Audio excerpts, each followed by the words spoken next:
Well, we're going to go into our next lesson. But that looks like the moon. But we're going to study something different this time. And this is something you can even try when you get home, or maybe the teacher could do it in the classroom. We're going to make craters. Yes. We're going to now study about how those craters got on the moon. So let's see how this is done. What you're looking at is a box of sand. This is a laboratory investigation into how the craters on the moon were formed. The first thing we're going to do, as mentioned in your worksheet, we're going to divide this box of sand into two sections. So let's do that. Take this ruler.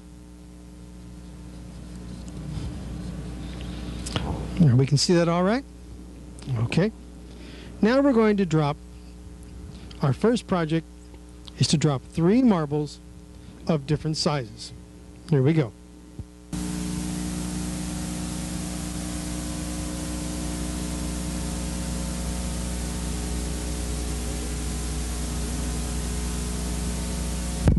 Well, there we have it now, the 3 marbles deep within the sand. They've been dropped about 6 feet up.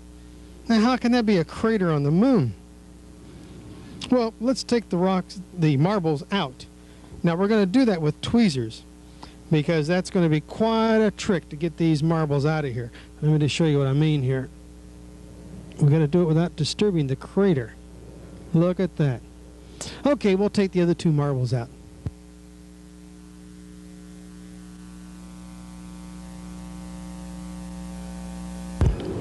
Had some rock fall into that one. Now the big one over here.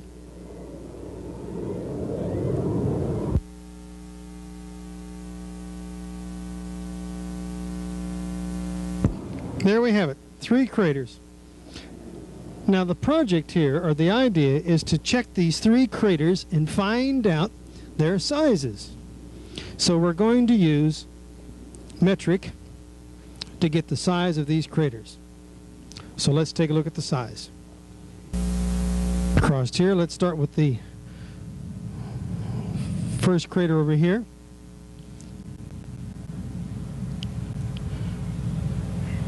That comes out to be about 2 centimeters.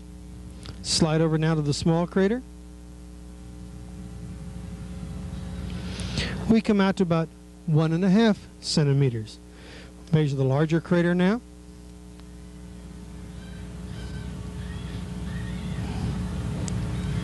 The largest marble gave us about 2.5. Now I'm going to put the marbles back on here. Let's see, the little marble was right next to the big one, wasn't he? So he'd be there, and there's that one. Now let's just check to see what the size of the marbles are. The first marble on the left over here is about 1 centimeter.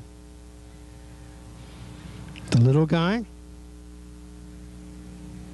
is about 1/2 centimeter, and the big guy is close to 2 centimeters.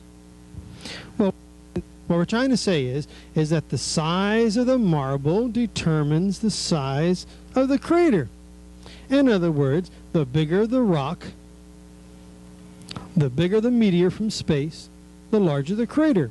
The smaller the meteor, the smaller the crater.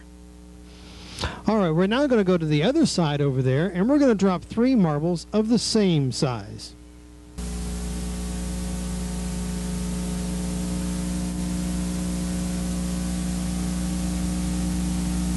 Well, and there we have 3 of the same size, and we have 3 of a different size that we put in just a few minutes ago. Now, if the marbles are the same size on the right, then what are the craters going to be? What are the craters going to be in size to each other if the marbles are all the same size? Okay, the craters would be all the same size. Very good. So once again, we can see as we had dropped those marbles in there, we've got craters of different sizes depending on the size of the marble. Okay, we're going to get rid of these marbles, and we're going to flatten out our moon landscape there. But what you're going to be doing here is you're going to write down the centimeter of all the craters. And then there's some questions for you to answer. And then we go to number B. In part B, we're going to do the same thing and put in our record information down, but it's marbles of the same size. Now, if you miss the numbers on the size of the craters, you can simply rewind this tape and you can pick it up. So we're going to stop the tape right here before we go on to the next step. We are now at the next stage, and we call this part C. We're going to find out about the diameter of the crater, if it's any different than dropping the marble or throwing the marble. I'm first going to drop a marble. That's the one we got dropped. All right, that's a normal kind of marble. Now what we're going to do is to throw some marbles. Now, and to throw it, I'm still going to be about 6 feet above the camera, but I'm going to come down a little bit more force. Oh, here we go.